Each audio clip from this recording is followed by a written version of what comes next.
Hello, Scream Demons, and welcome to the Screams from the Basement podcast with Sam and Casey.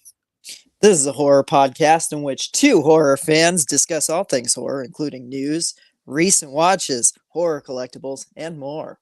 Hey, I am one of those two co-hosts. I am Casey Kelderman. And I'm Sam. And let's get screaming. Screaming. We're laggy. No, I did that on purpose. Oh, did you really? Yeah. Oh, you were echoing. I was just echoing you. Echoing. Mimicking. It threw me off. I was following my mentors. You. Me? I'm your mentor?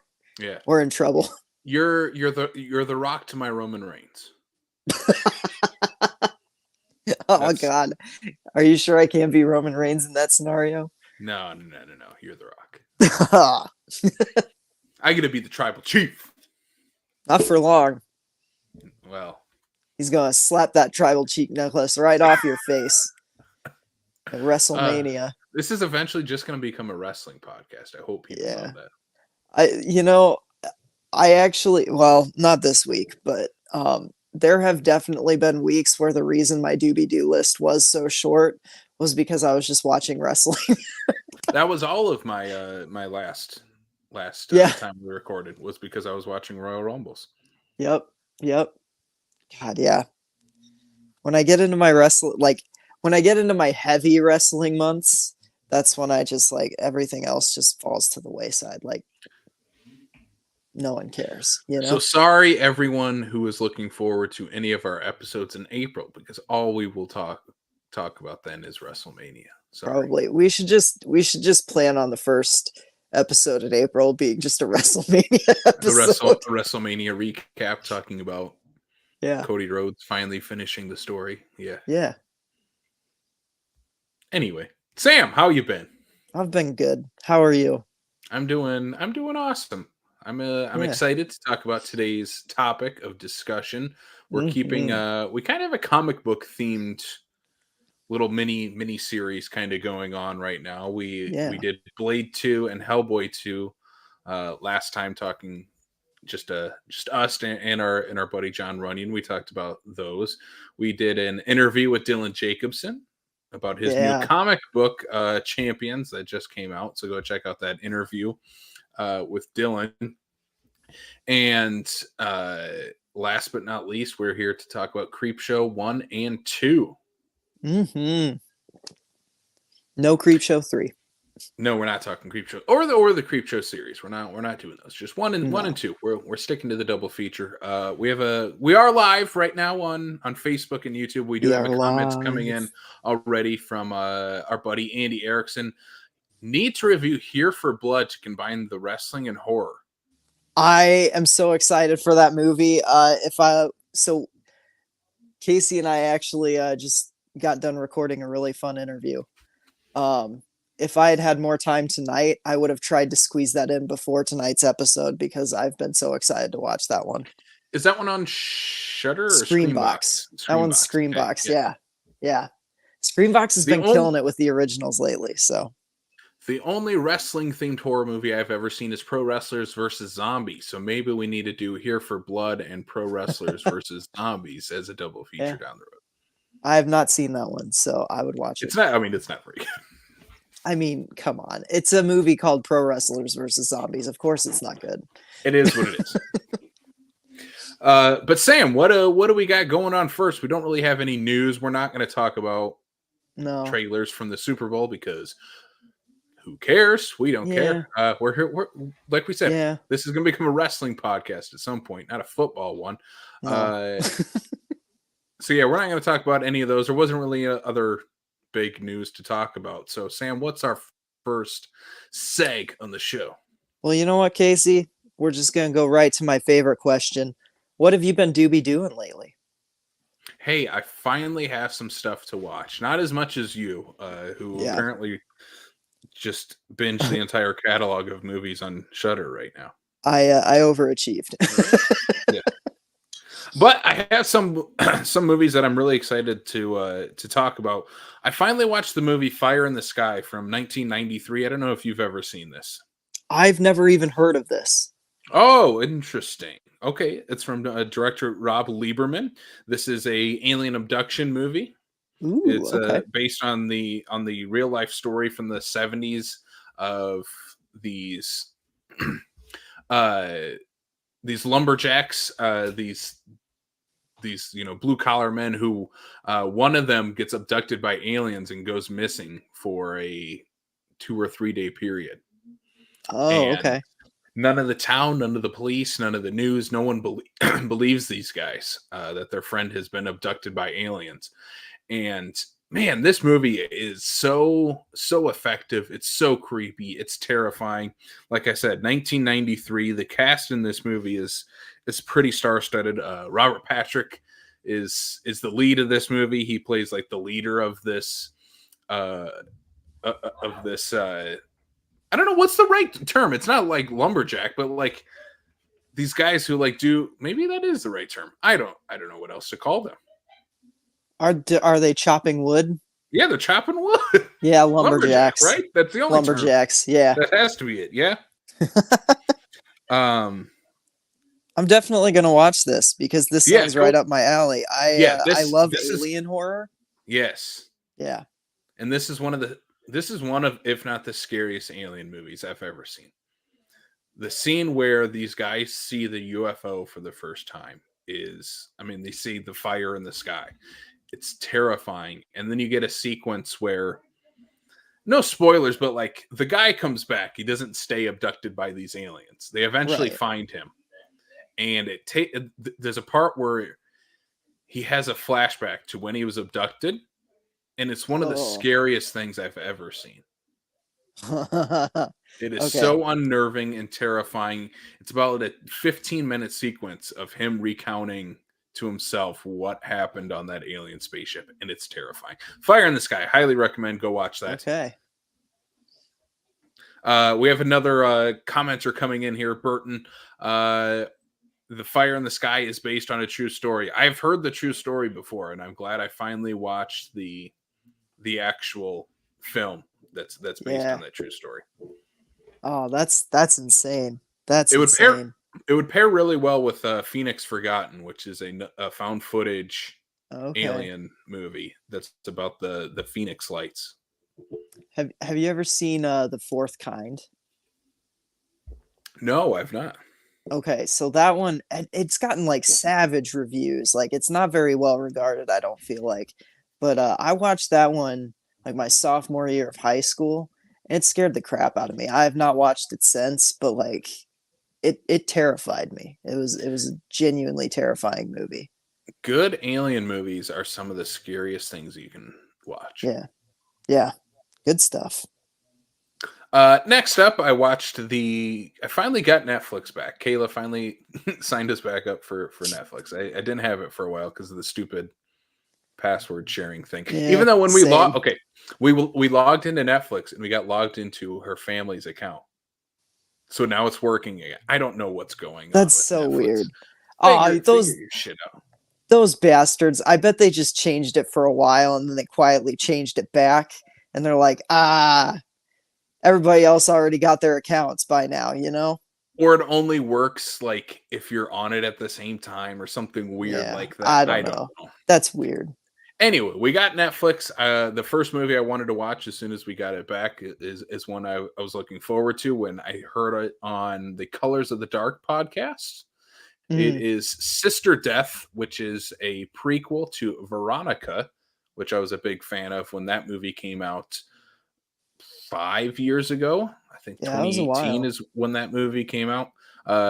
Directed by Paco Plaza, he made Veronica, he's made the Rex series, and man, Sister Death. This is Sam. You'll dig this movie because it's The Nun 2, but a better version of The Nun 2.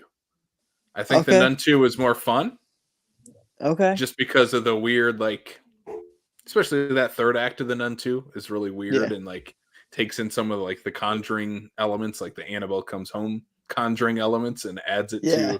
to the Nun series. This one is like just like, what if The Nun 2 was just a straight up scary ass movie? Okay. about scary nuns, but not like supernatural scary nuns. Okay. Okay. Yeah, I could totally get into that. yeah. So this is it's about a again, it's much like the Nun series. It's about a woman who's on her way to becoming a nun, and she starts working at this school, and she starts to figure out that some of the kids know about like the history of this place, and that one of the evil nuns of this place is still there haunting them. And if she writes her name on a board, she's coming to get you. Oh, And okay. so they start seeing people's names getting written on the board, and that kind of just means they're marked for death. But only Oh, certain people wow. believe it. The other actual nuns don't believe in this thing. They just believe that these kids have gone missing. It's a fun little mystery thriller, supernatural horror film. I think Veronica's a better movie, and one Okay. that's stuck with me a little bit more than this one will. I gave it 3 stars. I liked it. I think it's worth a watch. I think it's a pretty scary movie. It's just not one that's gonna I'm gonna fall back on and be like, yeah, that was terrifying. Okay. It was a good 90-minute thrill ride. Nice. We have one movie that's a crossover, so I'll save that for last. Yeah. The only other thing I don't have anything that I've read. I've picked up a few things. Okay. All, you guessed it, full moon related. I figured. Um, yeah, I went on a little kick. This is Decapitron from the Puppet Master series. This is much bigger than the rest of the puppets. Yeah, he comes with like an interchangeable head. It's like all cloth. It's a pretty awesome figure that I'm like very happy to get, and got it on a good deal, because Puppet Master figures are really expensive for some reason. Yeah. Just because they didn't mass produce them, I guess, and stuff like that. But yeah, I love this. It's perfect. It goes with the rest of my Puppet Masters. Speaking of, I need to open this one up. I don't know if I don't know if it's worth doing a video or just opening it. I picked up this. It is a preview exclusive Jester who's like wearing a Oh, costume that he nice. doesn't wear in any of the movies. It's Okay. like a purple, green, and gold, almost like a Yeah. Mardi Gras Jester outfit. Yeah, again, this is like one of the chase, I guess, items in the Puppet Master figures. Yeah, this one's a ton of fun. I don't have a whole lot of the original puppets, so to have Jester is pretty cool. I don't think I have any of the original puppets besides him in terms of like this size of action figure. So that one's cool. And then I got a few more Tiny Terrors. Sam, you're gonna love at least one of these for sure. Someone was selling these on eBay for like $15, and like brand new, they're $15 alone without knowing what they are. Oh, So I'm okay. like, I'm just gonna pick these up because I don't have these ones yet. I only had one that I showed off on our TikTok. Go follow us on TikTok, Screams from the Basement. Yeah. And I got 6-shooter out of that, which is my favorite puppet from Puppet Master. In this group that I got Baby Oopsie from the Nice. Demonic Toys Yep. with the Love Baby Oopsie. crazy evil eyes. I got Radu, which again was one I was looking forward to quite a bit to finally get this. Yeah. I love Radu. He That has looks the awesome bloodstone. too. Maybe my favorite one that I've gotten so far in terms of like how the figure looks, the Ginger Dead Man.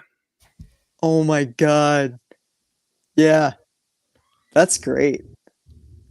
Yeah, he's awesome. He has this little red bow tie. His face is incredible. Yep. That's His great. kitchen knife. This is one of my favorites. It's so cool. I'll eventually get probably all of these, but I'm like, I'm not gonna spend $20 on some of these or more that they're going for on eBay. So I'll Yeah. eventually figure out a way to get them all. Yeah, for sure. All right, so that's it. That's it for Casey's Toy Time. That's all the stuff I got. And last but not least, my last movie, one we both watched Yeah. together on the big screen at the Sioux Falls State Theater. You and I And had you the would know pleasure. this already if you followed us on TikTok. Do it. The one, the only, Tanny and the Teenage T-Rex. Tanny Yeah. and the Teenage T-Rex. God, I love this AKA movie. Tammy and the T-Rex. We watched the gore cut. This is the late night at the state pick for February. Yeah, I hadn't seen this movie in, what did I said like right before, I looked it up actually. It was February of 2020 Okay. that I did a double feature of Tammy and the T-Rex and a movie that we'll talk about in a few weeks, The Velocipaster. Yeah. Yeah. So this was one that I've watched the gore cut so many times. It's like one of my go-tos on Shudder. But you had not seen the gore cut. You had only seen the PG-13 up to this point, correct? Yeah, So because I think I watched it right before the gore cut, or it wasn't on streaming yet. I don't know. yeah. So I'm very curious as to what was, I mean, I guess I know what was different, but like how is it a different experience? I didn't have much of a different experience, honestly, because the Really? movie tonally is the exact same movie, Yeah, right? It that's just fair. adds in all the decapitations. Well, and see, that's the thing that's kind of funny to me is like you take all the gore out of that movie, it's still not a very kid-friendly movie. No, not at all. It's about It's a horny high school student who ends up doing like a striptease for her boyfriend's brain at the end of the movie. yeah, yeah. With like oversexed scientists trying to put a brain into an animatronic T-Rex, Mm-hmm. implied animatronic T-Rex, intercourse. Yeah. And I just, yeah, it's just insane to me that this was released at all as like a family friendly option. Yeah.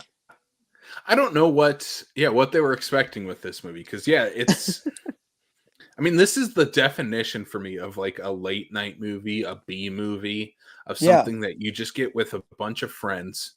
You have some beers, you have some popcorn, you have some snacks, Yeah. and you watch and laugh along with this movie. It's not Yeah. even a laugh at this movie, because this movie knows exactly what it is, Oh yeah. and it's along for the ride, and it's taking you with it. Yep. Yeah, it's so zany, it's so madcap. Seeing it with an audience was awesome. And the audience was just so into this movie. Mm-hmm. And how can you not be? Yeah. I mean, the movie stars a young Paul Walker, young Denise Richards. Yeah.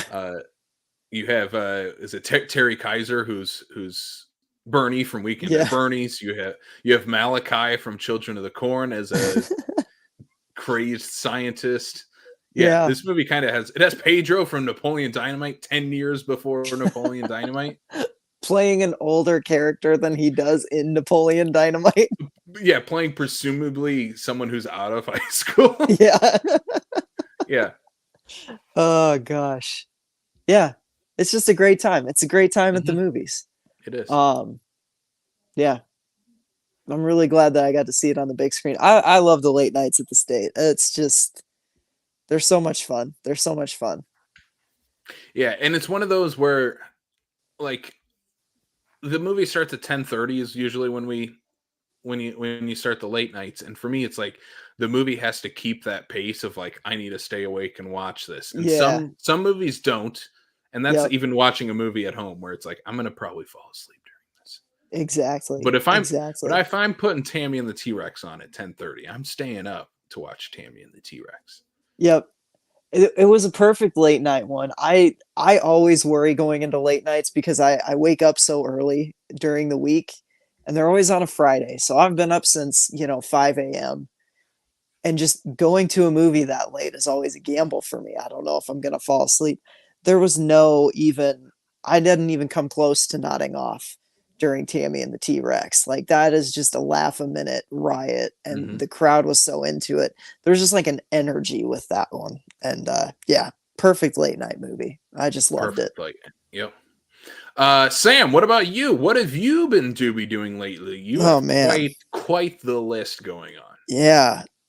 So part of this is because I kind of got knocked out and down for the count for a few days, um, about a week and a half ago, which wasn't fun, but I got to watch a lot of good stuff. So I'll start with I'm continuing down the Critters series.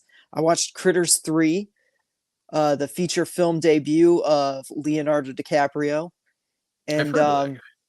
yeah, it's a shame that after this, like, he seemed to just not do any movies of note, though, like, where was he in, Scream? Where was he in, I don't know. He did that Shutter Island movie. But otherwise, like, what would Leonardo DiCaprio be Mhm. in that we'd talk about, right? He Sad. made Critters 3 and dipped. Yeah, he made Critters 3 and he dipped. Anyways, Leo, we want you back in horror. That's what we're saying. Um, Critters Critters 3 7, is make it. Critters 3 to me is not as good as the first two. It doesn't quite have the same, like, zany madcap energy. It also doesn't, like, the critter ball doesn't return in Critters 3. I kept thinking the critter ball's got to make a comeback after Mick Garris debuts it in 2, right? And the critter ball's just not in this movie. It's fun because it's in a different setting. It's in, like, an LA apartment building. So there's just, like, a big cast of characters that are having the critters mess with them, and I don't know. It's a perfectly fine 3-star B movie. You know what I mean? Mm-hmm. I kind of got on a Clive Barker kick, and I watched Nightbreed for the first time. Yeah. And oh my god, this movie rules. How this is, like, even a love it or hate it movie, I have no idea. Like, who doesn't like this movie? I need to wrap my head around that. It's a perfect mashup of slasher and monster movie. It's like, it's almost fantasy horror, Mm-hmm. like, in a sense, and it's just so imaginative. The monster, like, makeup effects are incredible, and the slasher sequences are terrifying. Like, those slasher sequences are just, like, they're intense, in a way that you don't see in many slashers. Mm-hmm. You know? Whatever happened to the guy that played the slasher in that movie? Yeah, it's Cronenberg, right? Yes. Yeah. Star of Jason For X, David whatever Cronenberg. reason, I was like, I know it's Cronenberg, but for some reason I want to say Lynch, and I think it's because he just played, like, a producer in a Spielberg movie, and I don't know.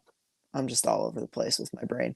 But yeah, It's like David what other Cronenberg. movie were you going to get David Cronenberg as the main antagonist of the movie, who has this Oh yeah, incredible mask and is a slasher who goes after these fantastical monster creatures? yeah. It's his performance is probably my favorite in the whole thing because he's just there's, like, an element of mystery which I guess kind of falls flat because from the moment that Cronenberg opens his mouth, you're like, he's evil. Mm-hmm. Like, there's no questioning it. You're like, no, I don't trust him. That guy definitely has something to do with this. Possibly even did it. And, the movie does not prove me wrong in any of that. So, yeah, I love Nightbreed. I thought it was great. I did watch it was the director's cut Mm-hmm. on Screambox. So, really good. Yeah, Really good movie. I love that movie. I love it so much, and it holds a Yeah. special place in my heart because it was one of our buddy Corey's favorite movies, and I Yeah. still remember we did a podcast with him, and he watched all three versions Yep. of the movie to prep for it, and I'm like, that's incredible. Yep. He's actually the reason, like, I bought the DVD, but I wanted to watch the director's cut first because I've heard it's the better version of the movie. Hmm. But I literally bought the theatrical version of the DVD in that stack that I bought shortly after his passing. I went out and I bought, like, a Corey stack of, like, movies that I knew he loved, and Nightbreed was one of them. And Hmm. I wanted to cross it off the list. I crossed off a few other ones too, but they weren't horror, so not going to talk about them here. But yeah, so Nightbreed put me in a big Clive Barker mood.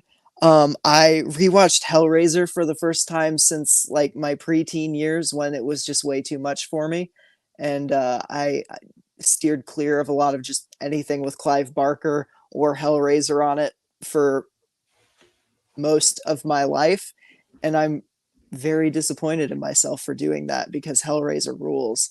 Um, Hellraiser does rule. like the resurrection sequence alone is just one of the best practical effects sequences I've ever seen in a horror movie.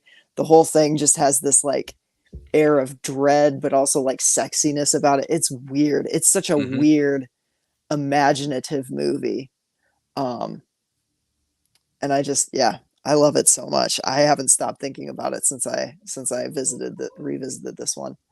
Um and it got me so invested that I ended up listening to the audiobook of The Hellbound Heart, which is the basis for Hellraiser.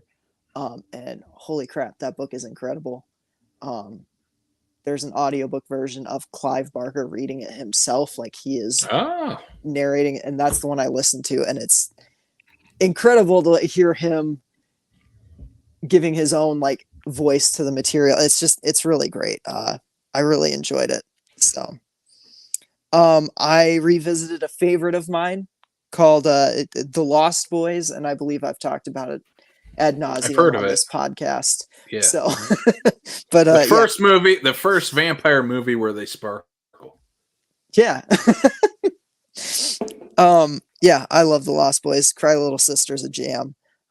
Every song on the soundtrack is a jam.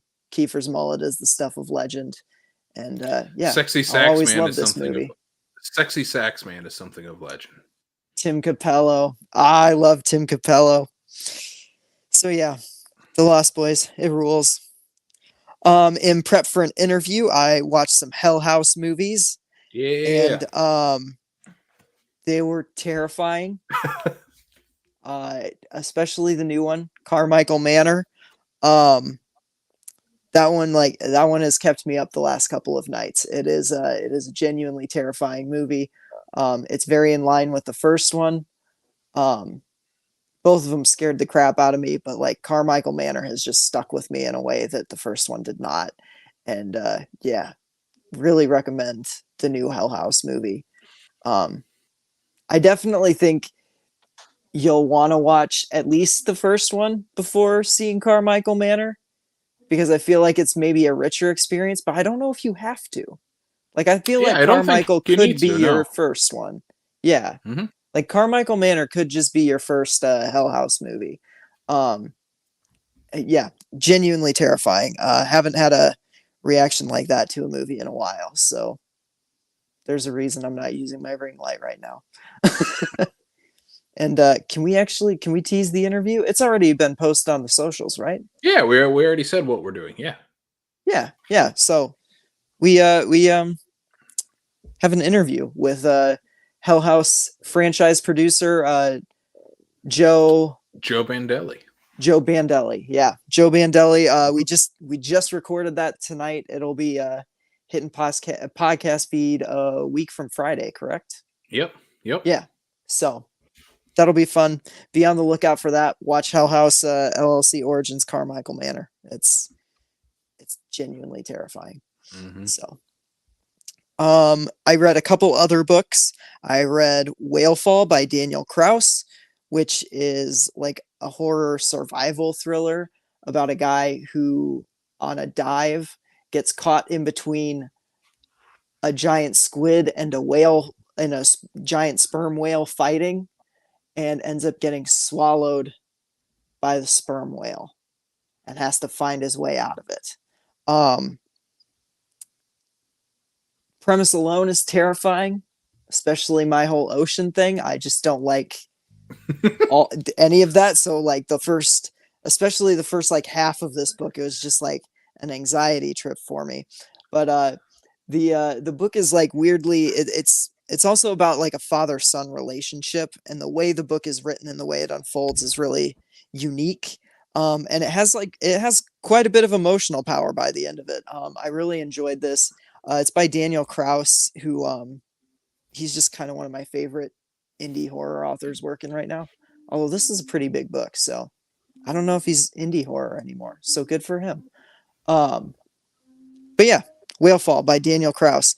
Not typically a survivor thriller, like a survival thriller type of person, but this one was really well done. And then I just read, like literally today in audiobook form, I read Transmuted by Eve Harms. This is a horror novel about the transgender experience. The best way I could describe this is it's Reanimator if a trans woman asked Herbert West to help her have gender reassignment gene therapy. Essentially, it's freaky. It's got a lot of body horror elements to it that had me like kind of gagging a little bit. And like, if there's one thing, like in the final bit of the book, it maybe goes off the rails a little too far for me, but it's also just like wild and it takes some big swings, and I appreciated the hell out of it. So yeah, I'd really recommend Transmuted. It's a wild book. It's a wild book. It's got a lot of heart to it, and yeah, it's just weird. It's one of the weirder things I've read in recent years. So yeah, Transmuted. And that's all I've been doing lately. So yeah, lots Sweet. of audiobooks and Clive Barker. Mm-hmm. All right. Clowns. And scary clowns. I'm sitting here in the office, and I can, because Kayla's outside in the living room, and she's watching Carmichael Manor right now, and I can hear the theme, like the Hell House theme playing. Oh yeah, that they play on the piano. You know, yep, dun, dun, dun, dun. Yep. Yeah, I can hear it. That's terrifying. That's terrifying. It is pretty terrifying. All right, well, let's get into our main topic then for today. We are doing the Creepshow double feature. Yeah. We're doing Creepshow 1 from 1982, Creepshow 2, 1987. Let's jump into this, Sam. We're gonna go in order. We're gonna start with the first Creepshow film, and then we'll jump into the sequel.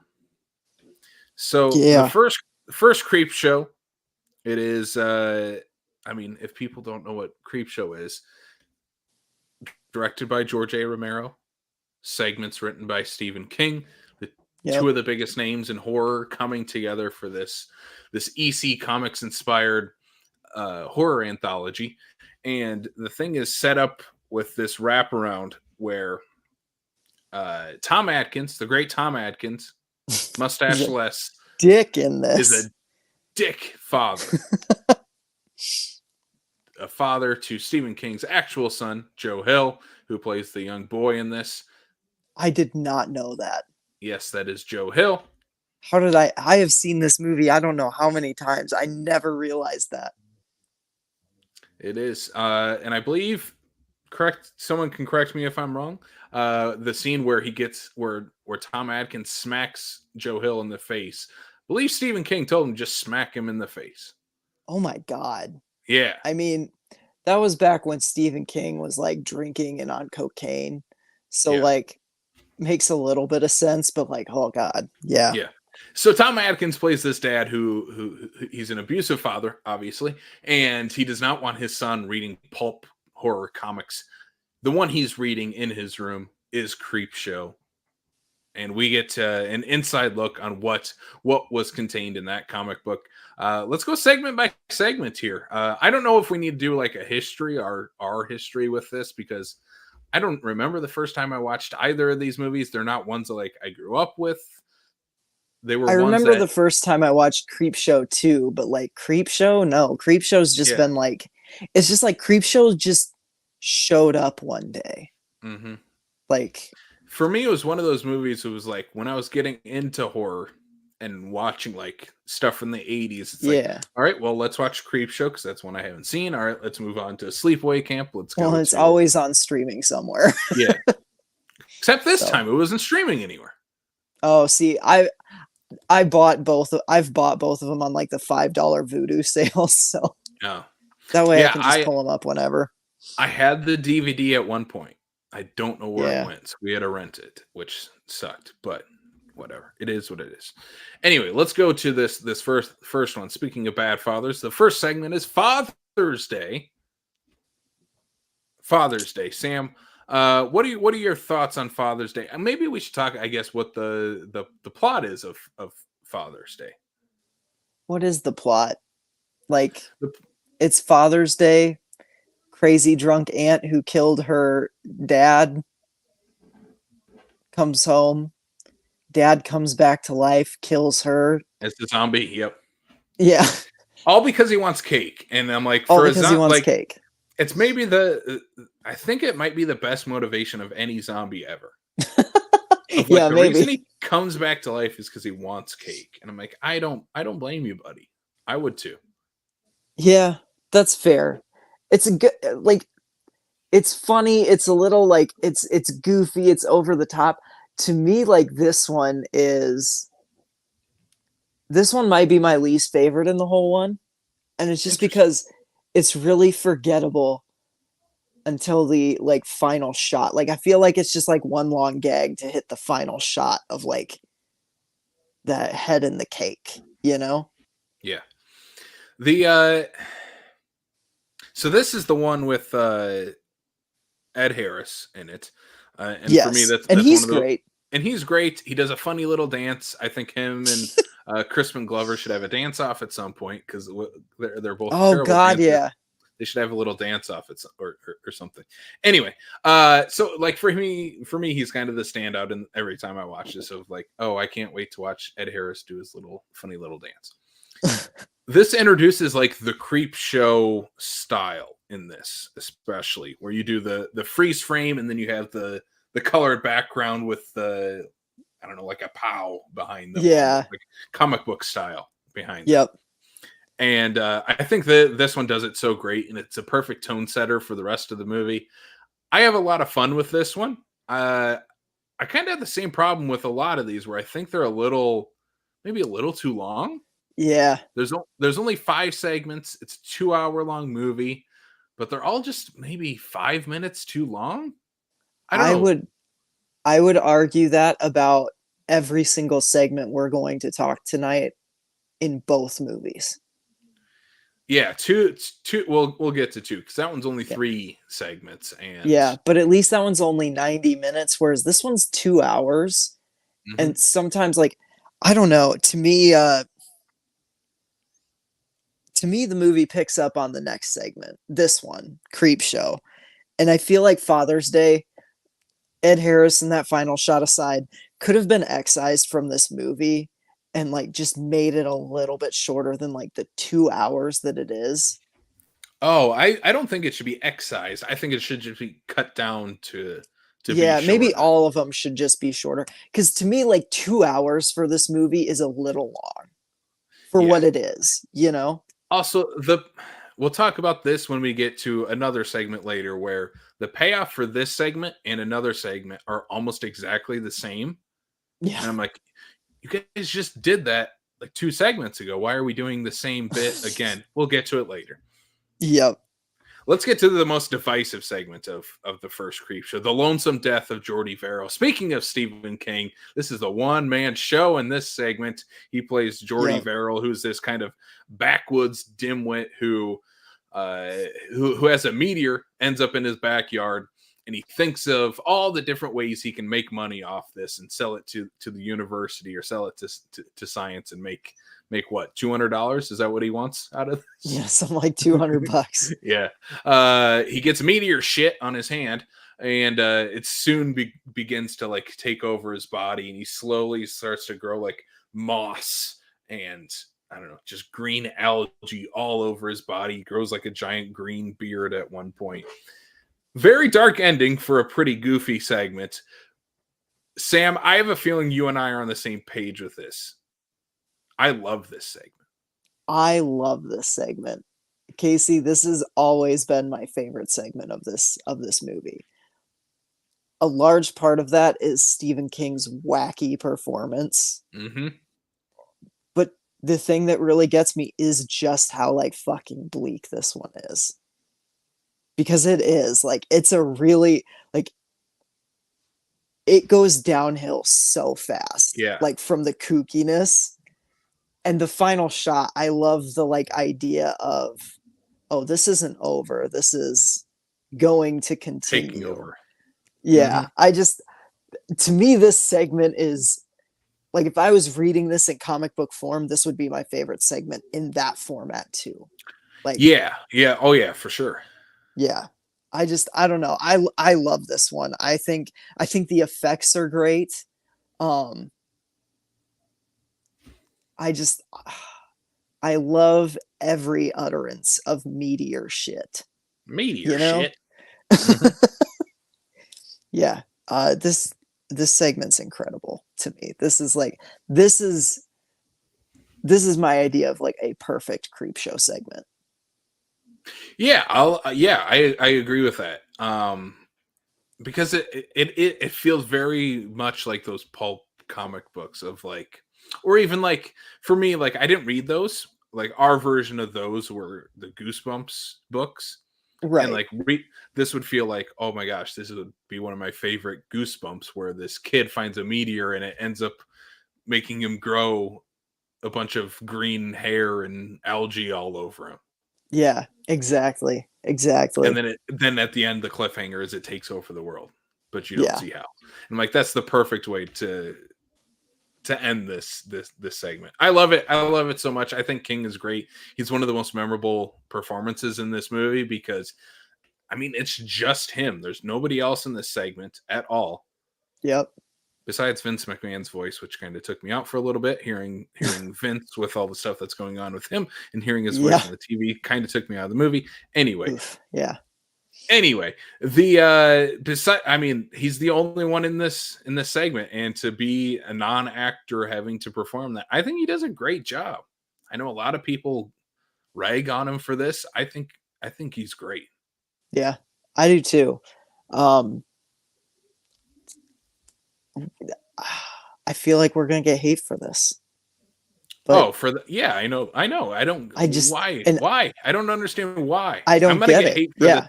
for the next segment we talk about. Don't worry, it might even out. Yeah, I'm not with you on the next one, but yeah, like I also I saw your ranking on Letterboxd of these, and I disagree with its placement. But The segment we're talking about is something to tide you over, which yeah, is the Leslie Nielsen Ted Danson one. This is about Leslie Nielsen, who plays like a straight laced psychopath, and Ted Danson, who is sleeping with his wife, I guess, or ex wife. no, it's What wife. Like they're is it? still Wife? married. Okay. He just doesn't care about her. It's just yeah, you got to protect what's yours or whatever. Or, Yeah. yeah, Yeah, Leslie Nielsen sets up this trap that basically he's going to bury Ted Danson on this beach with only his head above the sand, and he's yep, just going to let the tide roll in, and either he washes away or he drowns. yep. And meanwhile, he has his own wife on a different beach in the same predicament, and he makes him watch the other one on Yeah. TV. Um, which that's pretty goofy. What I love about this one is the performances. I love Ted Danson. I love Leslie Nielsen. I think Leslie Nielsen's putting in a really good performance in this. Like he's I genuinely unnerving. My problem is I don't know serious Leslie Nielsen.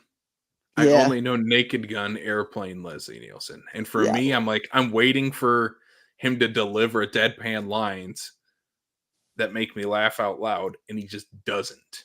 No. And it throws me off. See, to me though, that's so part of the appeal of this one is because you're expecting it. You're expecting him to break the tension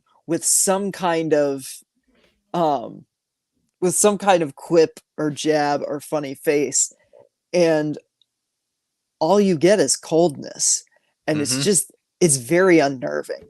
um I don't know, I like the performances in this one more than I like the plot and how it unfolds, because I think this is one of them that to me feels way too long. Yeah, so I've seen Creepshow a couple times, and for me, this is the segment where I start to tune out. If I'm going to be honest, I Yeah. don't like this segment. If I had to pick one to just pluck out of this movie and put it on the DVD extras, it's this segment. Oh, I see, it's I Father's just Day for me, but yeah. I just don't care for it. And I like Father's Day more. And maybe it's just because no, I just don't like the plot of this one. I'm not invested. I'm not interested. It feels like a different movie Yeah. where I'm like, I'm not having fun with this because it's very mean. And it's like, no, the character we should like is definitely just not gonna get out of this. And Yeah. that's it. That sucks. And the payoff, like I mentioned, it's pretty much the exact same one as Father's Day, where Ted Danson and the wife come back as zombies to get Leslie Nielsen. Yeah. Which is fair. But I also feel like that's such an overused trope in those comics, is like the dead coming back to life to Yeah. exact their revenge. So like to me, like yeah, they use the same payoff twice in the movie, but I feel like you could read comics from this era that also had the same thing. You know what I Yeah, mean? I'm sure. I'm sure. And I mean, I'd have a problem with that too of like I just read Yeah. that story. Why am I reading it again? Type of thing. Yeah. Yeah, it's just this I don't know, this one just doesn't work for me. It also feels like it's very similar to a segment in Cat's Eye, which I watched recently, another Stephen Yeah. King anthology I thought of that segment too, actually, when I was where he watching it this time. where that rich guy makes him Do the walk lap around the balcony thing. around the balcony. I'm like, that's far Yeah. more visually interesting than slowly waiting for a tide to come cover Ted Danson's head. Yeah, see, that's where it loses me, is like the tide takes so long to come in, and it just like It's it just not should be building interesting. more tension than what it is, but it's like you're just watching Ted Danson get slapped in the face with water, With and water. like Yeah. you know he's not getting out of it, and so it's just kind of like uh, There's there's also a part where as the tide is rushing in on him, you see this like kids bucket, like a sand bucket yeah, what was that floating in the about? water. I don't know what that's about. Like Was he we're gonna supposed try to and like dig himself out with his teeth or something? Like, or put it over his head so like the water just rushes oh, that could have been it. Like, over it. I don't because know. if you have like an upside down, like if you tip a boat upside down, you've got an air pocket. Like Yeah. a canoe, Exactly. you can go Yep. under it. So I wonder if that's maybe what the intention was. But how the hell was he gonna get it? You know? Or like if he was just waiting for it to like wash up to him and he could kind of like stick his head under to Yeah. I don't know. The movie just it sets it up and just doesn't pay it off. Yeah. It sets it up. It lingers way too long on it for what the payoff is, which it just washes out to sea. It doesn't even get near him Hmm. ever. So like you don't even Yeah, get a hint of what his actual plan with the bucket is. yeah, and I mean, coming from two masters of horror, Stephen King and George A. Romero, that's where I'm like, I'm less lenient because I'm like, they know better I think that as is a problem storytellers. that I think most of the issues in this one could have been solved with a tighter edit in the edit bay. Like, Yeah. if I'm being honest, because I just feel like this one takes too long to get where it does for an ending that isn't necessarily all that interesting, you know? It's just like, Hmm. oh, they're going to do the same thing to Leslie Nielsen that he did to us, that he did to them. But like, that's just the third time you've seen it in the episode by that point, Yeah. you know? So, yeah, I like the performances more than I like the segment. Yeah. I like the actors more than I like the segment. I'll put it Yeah, that way. Yeah. that's fair. Next up, my favorites of the first creep show, my favorite segment. I think this is the fan favorite one too.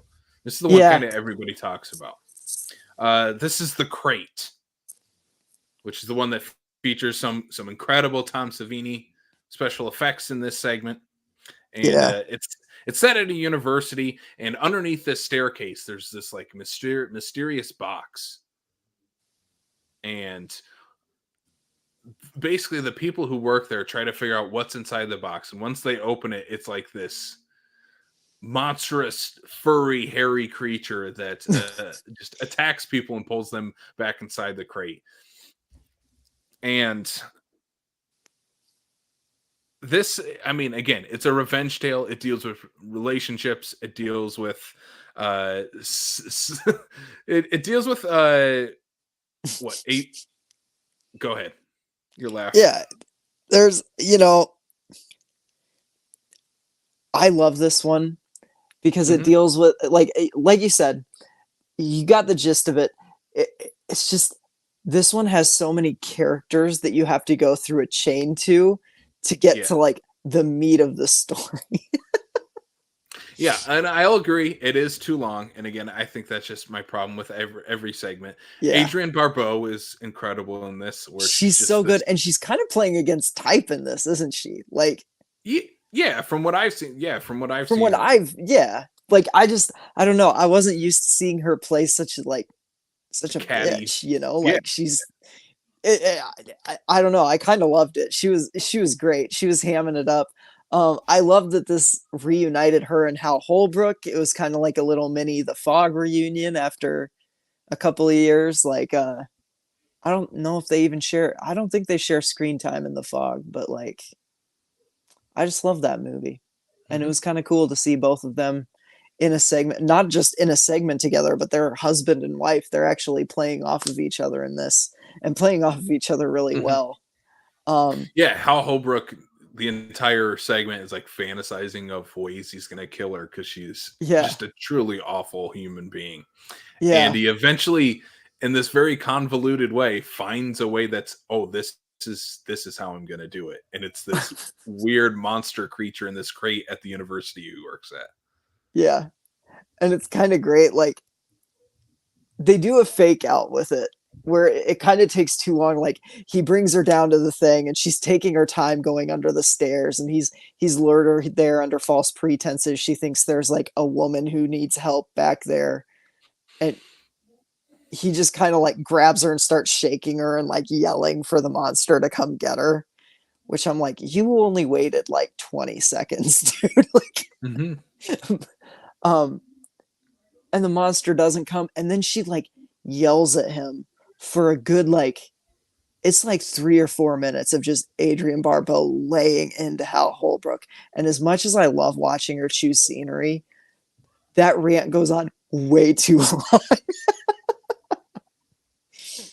But then you get the fun Creepshow shots at the end with all the like colorful animated backgrounds. Yeah. Arguably Adrienne Barbeau's Creepshow shot. I don't know. Is there like a definitive term for that? Is it just the Creepshow shot? I think she has like the most iconic one of her like turning sideways to see the creature. Yep. Hers is great. I can't think of one that's even. I can't think of a better one. Hers is like, I don't know. I do. I love this segment. This is probably my second favorite one behind the Lonely Death of Jordy Verrill. We should also mention, because I failed to in the first two segments, of more than just like the Creepshow shot. There's other stylistic choices, like the Jordy Verrill one does like flashback sequences and does like the full like almost like Wayne's World like ending, like the like almost that far with his flash or his like daydreaming of what he's gonna get. Right. There's also the like the establishing shot is usually hand drawn form, like in like a comic book style that fades into a live action, or it fades out from live action into a comic book style. I love that effect. Yeah. Or in Father's Day, when it does the flashbacks there, it almost has like the little like comic book window where it has like the entire screen is just one color, and then you have that like little comic book window where the action is taking place. That's one thing that's missing for me again in the something to tide you over. and in this next Oh, one of that style. I know that Leslie Nielsen gets the. oh, I was talking about Creepshow 2. Like Oh yeah, Creepshow 2 is yeah, almost we'll get devoid to of that. all that. Yeah. Yeah, yeah. Last segment. Let's get to the last segment then of the first creep show.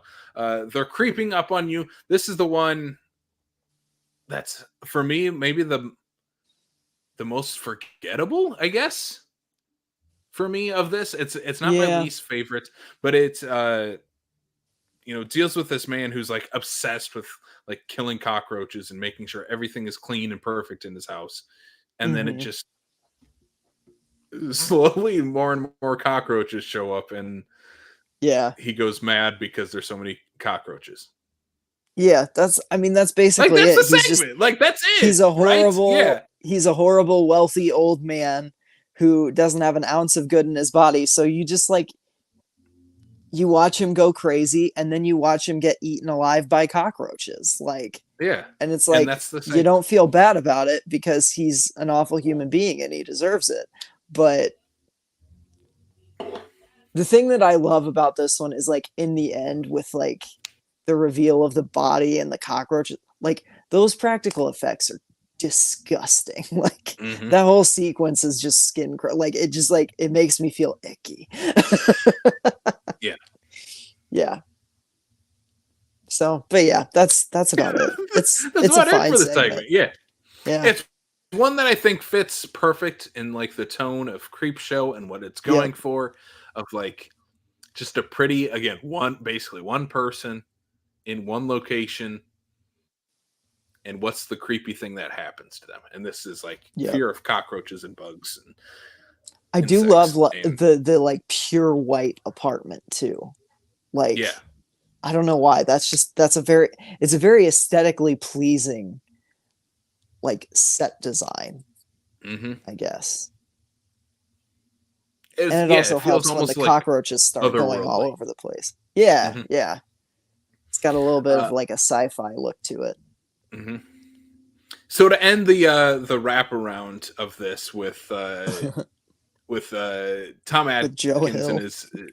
and Joe Hill, it ends with the two garbage guys go, one played by Tom Savini is one of Yeah, the garbage men, and they find the Creepshow comic book and they start reading through it, and they see that a voodoo doll has been ordered. has been ordered and sent away in the mail, and they can't order one. It's then revealed that young Joe Hill has purchased said voodoo doll and is using it to poke needles into his dad, and causing him sharp pain, and Yeah, get his revenge. He finally gets yeah. his revenge. And he becomes the cover of the next issue of Creepshow. Yeah, yeah. The kid does poking his voodoo doll. So Hmm. yeah, it's the wraparound is fun. Yeah, I don't know. It's dark, but I like it. it's perfect for this movie, Yeah. Oh, and setting up that comic book tone, and yeah. again using the comic book as actually part of the story within the Also, story, I guess. yeah, yeah. This movie also has like one of the best title cards in horror. I love the like retro animated creep Creep show. show, yeah. Oh god, it's so cool. Like it popped up on this rewatch and I was just like, God, I always forget how cool the title card of this movie is. Hmm. So yeah. This one rules. Like it not every segment hits. And like I think just about every single one of them could be cut down quite a bit. But yeah. This is a solid. There's not another movie like this in my opinion. Like Trick or Treat kind of comes close um in terms of like I guess style, but it's not the same in tone. You know what I mean? Yeah, So I don't yeah. even necessarily think the TV show quite nails the same tone that this movie does. No, no, no, no. I agree. I feel like this movie stands aside from the rest of anything Creepshow related, even Creepshow 2 or the Yeah. TV show, or even Trick or Treat to throw it in as a Creepshow like movie. And I think that's because of George Romero. Yeah. I would I agree think with that. he's what makes this stand apart from anything else, because the rest you can all see the connections to the comics, like comic book style, and then the connections to Stephen King and Yeah. Stephen King stories. And you can see all those pretty evident in anything else Creepshow related. But the overall just pure style and way of storytelling is George Romero. And I don't know, it's one of the Romero movies that stand out as like something completely different from the rest of his filmography. Oh yeah, for sure. For sure. God. Yeah. Creepshow Like, rules. yeah, it's a ton of fun. I wouldn't say, okay, I'm gonna get a lot of flack for this. I wouldn't say it rules. I like Creepshow. I don't love Creepshow. Yeah. I I don't gave it three, and I think I gave it 3.5. That's about where I'm that's at. I where would that's where probably I'm at with it too. yeah, spoilers for Creepshow 2, probably about the same, 3.5. I don't there's again, and maybe that's just with any horror anthology, unless you really stand out. I love certain segments and I don't like some of the other ones. Yeah. What's your ranking of the segments in this? One would be Jordy Verrill. Two, the crate. I think You have balloons on the screen now. why does this happen? I Like don't I don't know. know What what did you this do? is. Okay. So Jordy Verrill, the crate, um, something to tide you over at 3. They're creeping up on you at 4, and then um the Father's Day at 5. Wraparound is like right in the middle there. Yeah. Mine would be the crate number 1, Father's Day number 2, Lonesome Death of Jordy Verrill 3. They're creeping up on you, and then last, something to tide you over. That's fair. It's a Yeah. fair ranking. Yeah. That's kind of what I love about Creepshow though, and I even love that about the TV show is like, and just anthologies in general. There's just everyone's gonna have a different favorite. You Yeah. know, you just never know what's Unless gonna hit. unless you're Creepshow 2. Yeah, Because Creepshow 2's everyone's favorite segment is the same one. yeah, that's fair. Yeah. Yeah, let's get into Unless it. unless all right, let's do it. Actually, you know Creepshow what? 2. I'm gonna say my favorite segment of Creepshow 2 is not the raft. I'm just gonna Okay, tease then that right now. you're the crazy person here, because that's the only right answer. No, there's one other.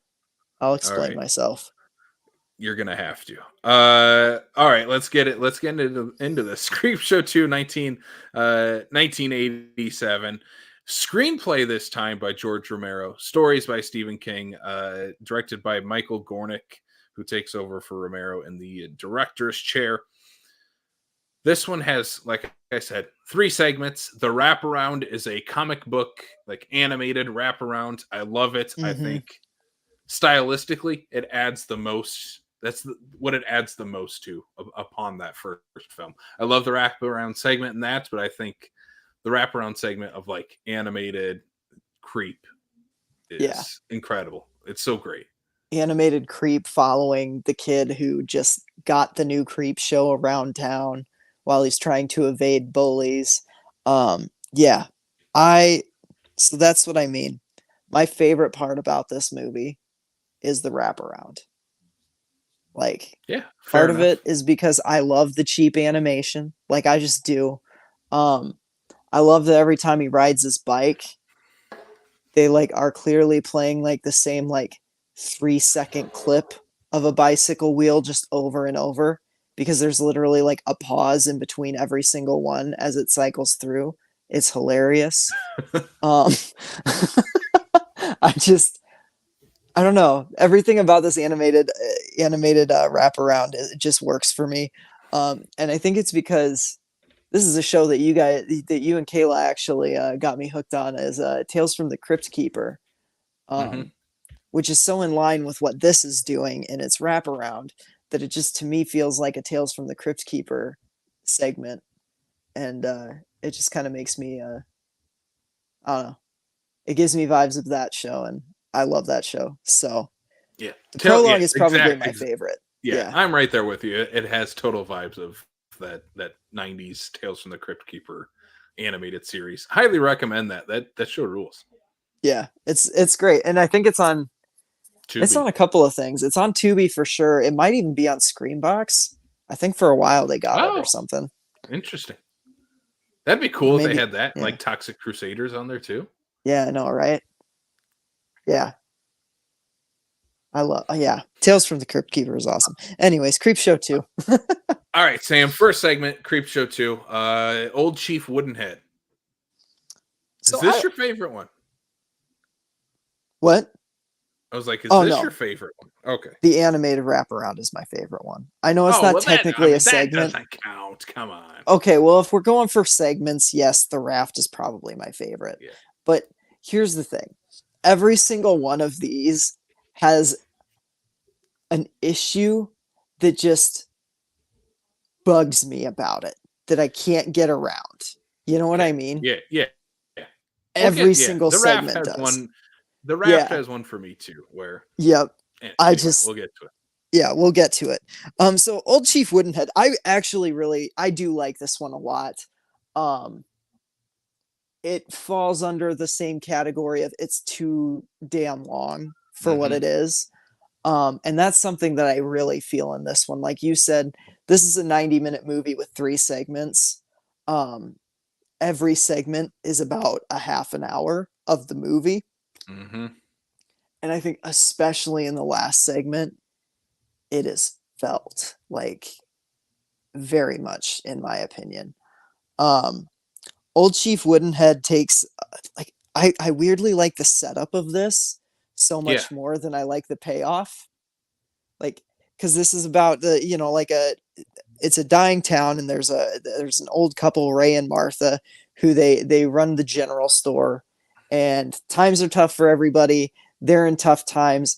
Ray is very generous, and Martha is trying to kind of convince him, like, hey, like, these people really haven't done anything for you. You need to start thinking of yourself, blah blah blah, that type of thing. And a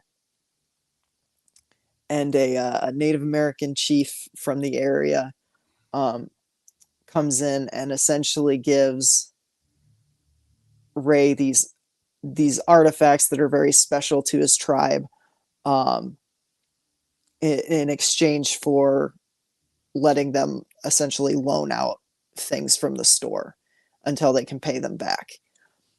Um, so it's just like this really sweet, like, you think it's going to go one way, it goes another. It's a really nice story about, like, townspeople working together, and the bonds of community. And then it instantly goes into this weird, shrill, like this robbery taking place by like 3 like teenage to early 20s punks, one of which is the son or the grandson of the chief that literally was just in the store. Um, yeah, and they kill the old couple and they steal the the trinkets. blast them away. Yeah. Yeah, they really do, and it's just like, oh man, it takes such a dark turn. Uh-huh. Um, and in the meantime, like at the beginning, you had the old man was painting this old like wood carving of Old Chief Woodenhead, as he calls him. Mhm. And yeah, these 3 teenagers, they kill the couple, they take the stuff, they're gonna go to L.A. or Hollywood or whatever, because one of them thinks he's super pretty, and they don't make it out of town because Old Chief Woodenhead comes and Gets them. takes care of them. He gets them. Gets them. So yeah, I mean, I love the setup of this, and then the Yeah. like second half feels like it's kind of a different segment entirely, and the slasher part at the end where like old Chief Woodenhead is actually killing the people. It's so like it's so condensed that I'm like, I would have rather you like condense something else in here, like the robbery sequence, which goes Yeah. on way too long, so that we could have more of this, you know? My question with both of these movies, and I think that might be most prevalent in this segment, is I want to know what a like PG-13 creep show 1 and 2 looks like. Because just like the tone and like overall stories that they're telling feel very PG-13 of like you want kids to read these and kids could watch this type of thing of Yeah. like, yeah, it might be a little dark and scary, but it's not going to freak them out. You're not going to see an old man and woman get blasted away in their store for Right. like their blood and guts flying everywhere. Jeez, But you yeah. instead you get that in this, and it takes me out every time I watch this movie. Yeah. I It's don't have just a it's I get the story of like the kids coming in, robbing the store, killing them, and then taking off, and old Chief Woodenhead goes after them. yeah. But it's the fact that, like you said, it's so long in the store. It's not just like a quick scene of like bang, these kids come in right away, steal shit from the store, kill the owners, and leave. It's like almost half the segment of them robbing the store, Yeah. and It it's just too long and yeah. drags. But the overall concept of like, because we've all been like, especially in this area, especially in like South Dakota, if you've gone, west side of the state, you always see like the wooden carving of a, Oh yeah. a Native American chief, and I mean they always look incredible. They're awesome pieces of art, and just like the concept of like, okay, that thing comes to life and kills you. Yeah. Like That's that's what terrifying. a great idea. Yeah, Yeah, it's great. It's yeah. It's a really cool concept. It's kind of how I feel about all of these. They're all really cool concepts that are just stretched a little too thin. yeah, I'll agree with that. Yeah.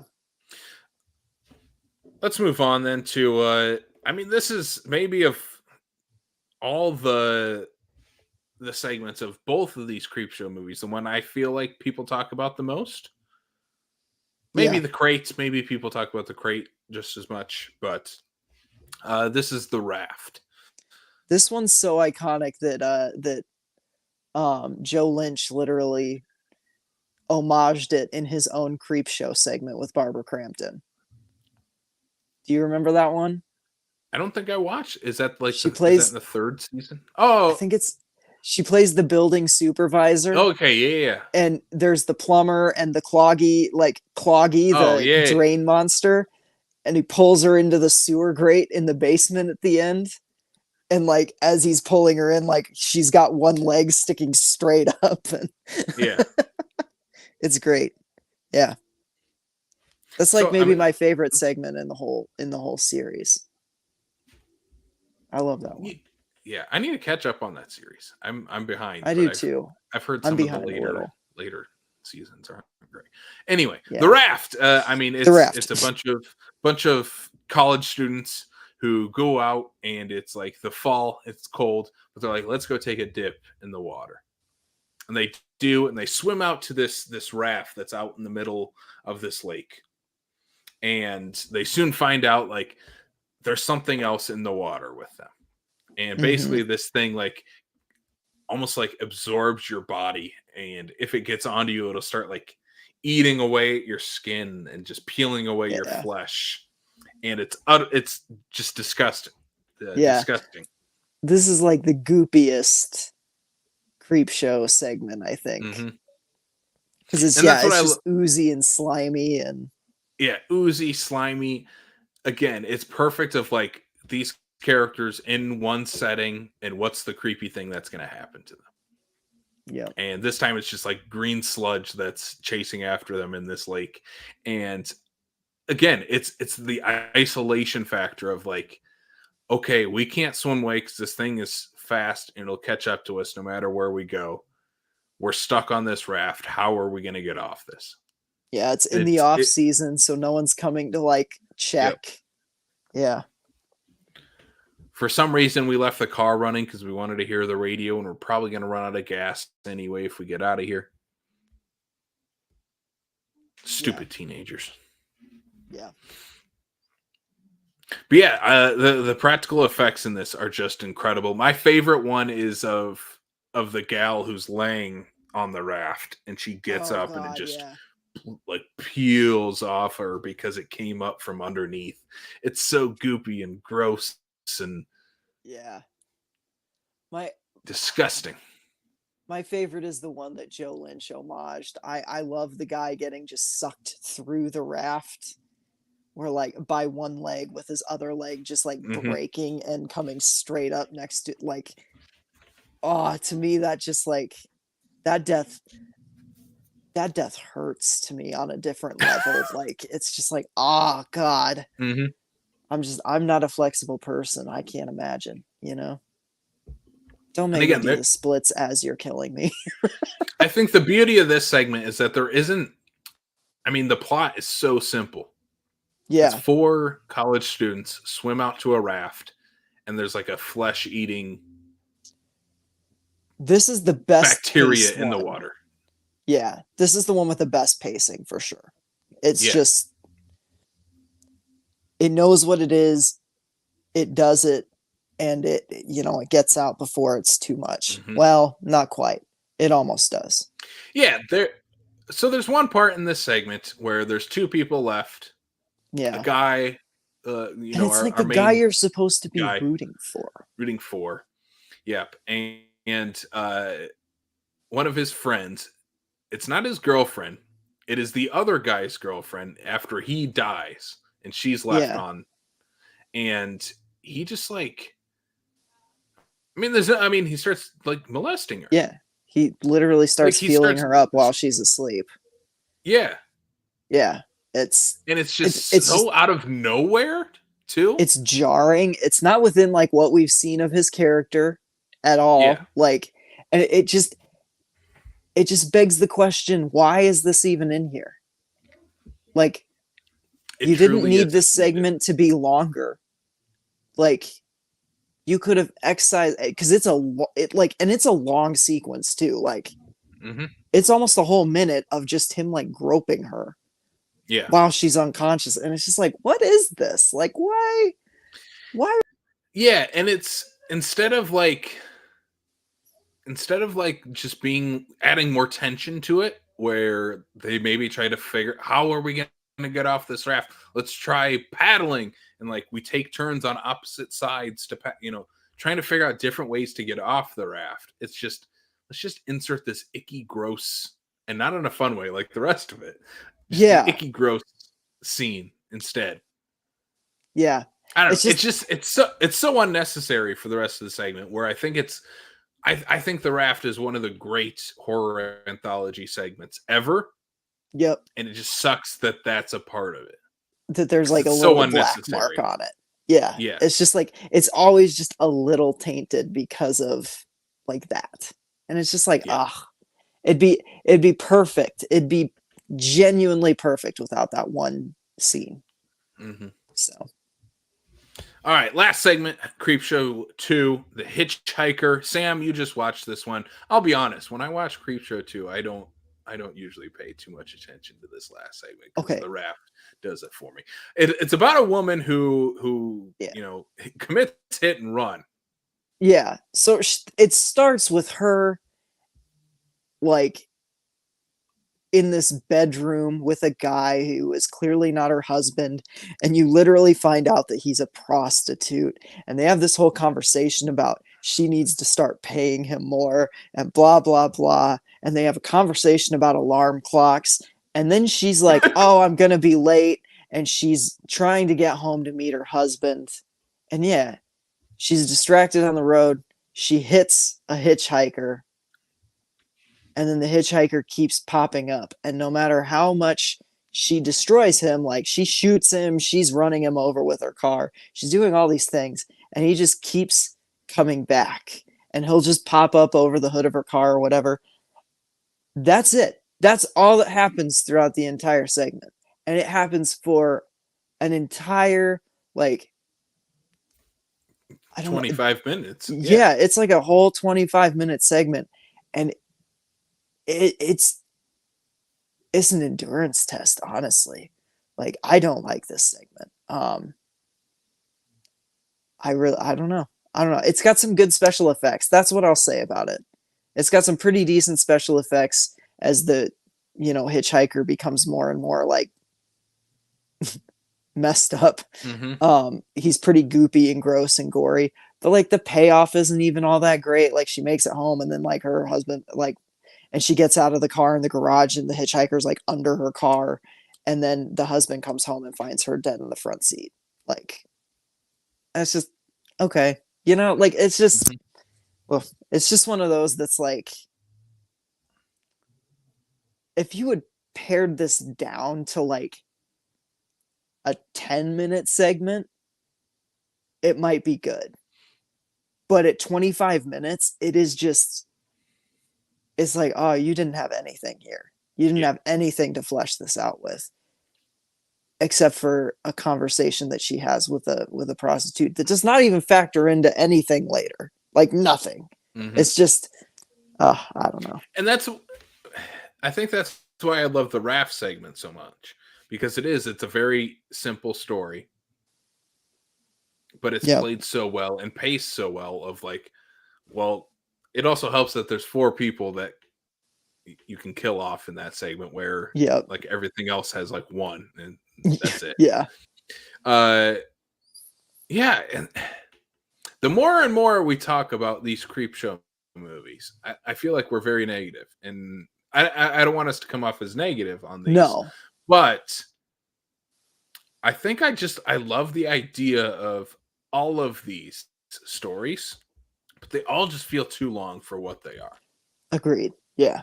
Yeah. And I think maybe that's what the TV show does so well, and maybe in terms of like streaming, you can do that a little bit better of like, hey, it doesn't have to be exactly this amount of length, especially with like these movies where it's like, okay, we have to be at least 90 minutes.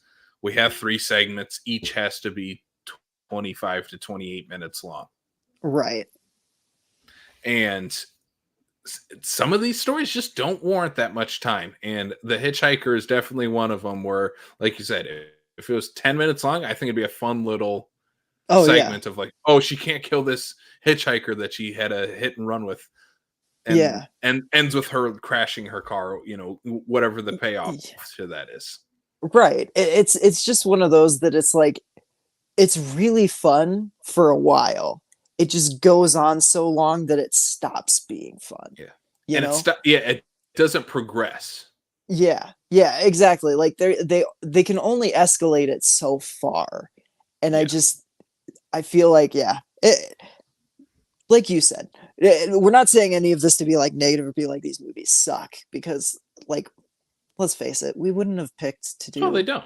Yeah. If we thought they sucked, because we like them, they're good movies. Mm-hmm. Yeah. And I would recommend both of these movies. And it's kind of like with, again, any horror anthology where you're going to find ones you love. You're going to find ones you're like, yeah, that was okay. And then you'll find ones like, yeah, it just wasn't for me.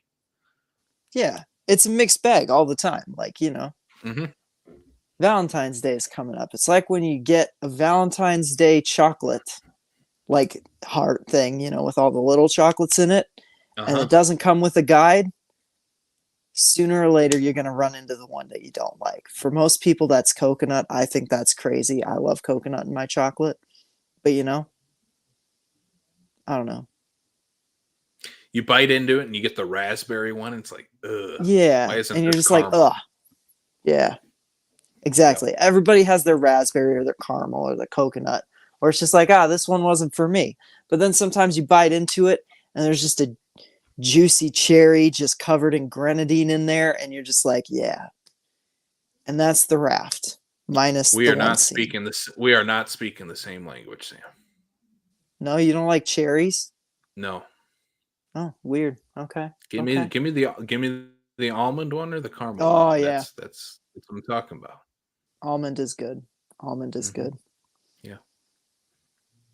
Great. All right. So how do you rank the 3 segments in Creepshow 2? I'd say raft, wooden head, hitchhiker. Yep, I'm right there with you. with the wraparound being my favorite thing. But yeah. Yeah, fair enough. Yeah, and I'd say this one overall, I give this a 3 out of 5. I don't like it quite as much as the first Creepshow, but I think it's got its own merits, you know? Mm-hmm. Yeah, and again, I think both of these, like, if I'm going to pull things out of them, I'm going to pull like for my perfect Creepshow movie. I'm I'm probably pulling out maybe like 4 segments to have in it, and I'm gonna have the raft, the crate, Jordy Verrill, and I'll put in Father's Day as well. And for me, like that would be like the perfect Creepshow movie. Yeah. I would just do 3. I would do the raft, I'd do Jordy Verrill, and I'd do um the crate. Yeah, I think that's a Yeah. fun.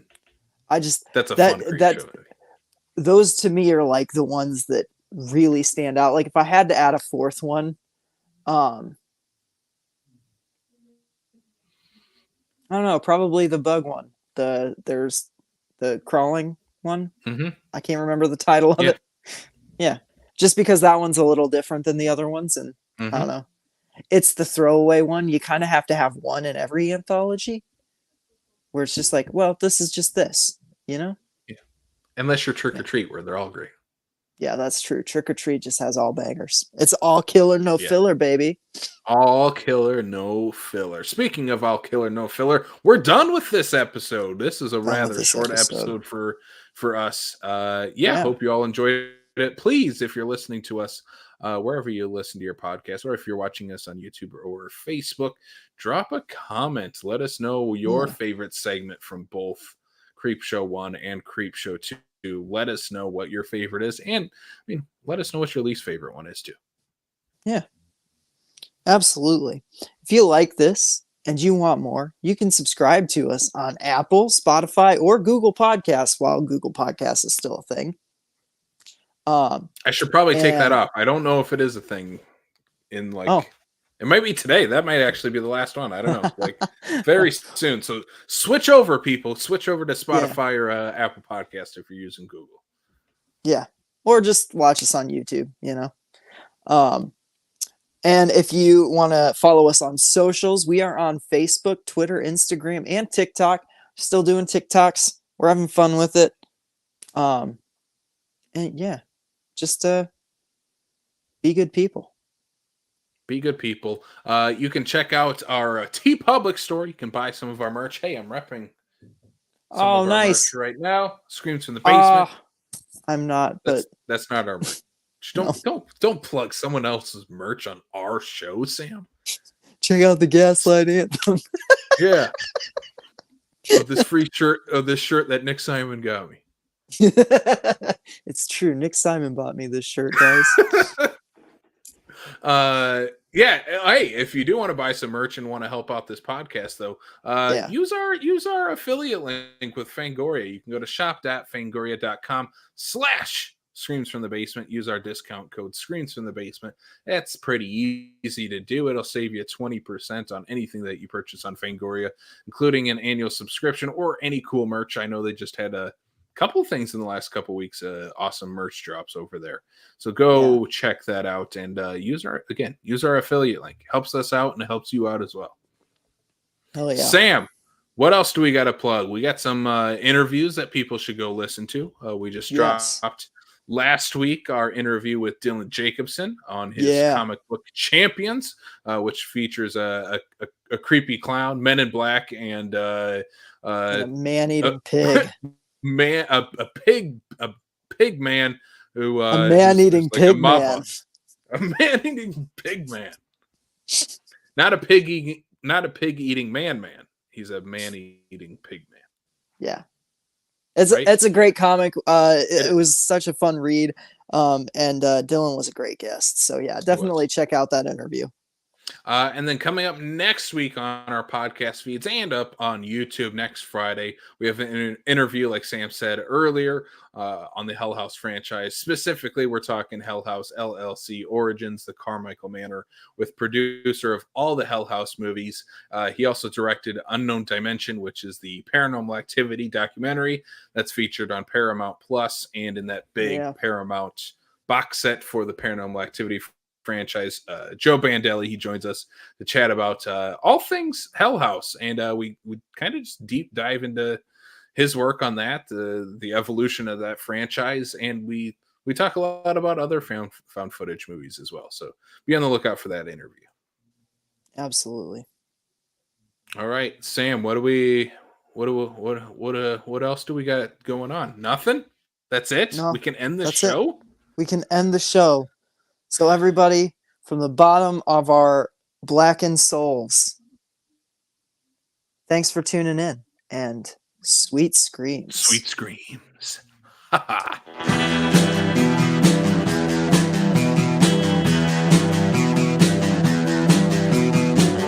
You're listening to the Prescribed Films Podcast Network, home to hundreds of hours of free podcast entertainment. The shows on this network all have a common goal: providing you with the best discussions about movies and other forms of entertainment media. The PFPN hopes to fill your earholes with audio joy. Visit our website with links to all the other amazing shows at www.thepfpn.com. Thanks for listening.